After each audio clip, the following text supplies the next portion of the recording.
I was offered the job for the Philadelphia Blazers in the WHA, and Walter Bush called and said, "I don't think that's a good deal. I got a job for you. We're going to make you director of special projects." So I'm sitting around there thinking, I'm watching a couple of junior games, and I said, there's a project. I played junior in Canada. I know what junior hockey is. We'll start a league. It was a tough road, a lot of opposition. People thought it was going to torpedo the high school leagues, but we survived. There was a gentleman in Chicago that had a junior team that was, when he saw what was happening, and he didn't get any money from the National Hockey League, he said, those kids that play in that league are ineligible because the National Hockey League is sponsoring that league. And we had to fight like hell to overcome that. We had to hire a lawyer, flew to NCAA headquarters in Missouri, and when they saw we were serious and we had an attorney, they reneged and said, no, that league is not deemed as professional just because the National Hockey League gave it some sponsorship. And off it went, it took, and now I think they have, 26 teams in Midwest Junior League, which was now called the USHL. To get that league started, Walter Bush and I had to take partnerships in St. Cloud and Minneapolis, of course. Fargo, we had to take some interest there to give it some credibility. But now, how do we entice these kids, give them some incentive? Well, I was just finishing up in the Olympic Games, and I had some connection. I said, let's join the World Junior Tournament in Moscow, in Leningrad, and be the first World Junior team. That was the incentive.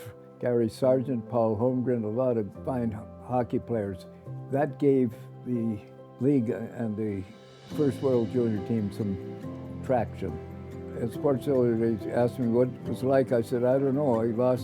They lost my baggage the first day. I had to live there in Moscow with the same outfit on for 2 weeks. The World Junior Championships gave a lot of those players that were on that team opportunity in college. Herbie Brooks recruited, Colorado College recruited, and they had experienced kids now that came out of the junior league and with international experience, and it took off. Canada Roger Nielsen kind of got onto it a little bit. So the second tournament was up in Winnipeg. Then all of a sudden, wow, this thing is alive and kicking. This is a good deal. So USA Hockey jumped on it. I went to Switzerland to coach a team in Geneva, and USA Hockey took over, and then claimed that the first 2 years weren't official. But I've got a letter from the executive director that says it was official. And I like to mention that because the guys that played on that team deserve the credit of being on the first World Junior team.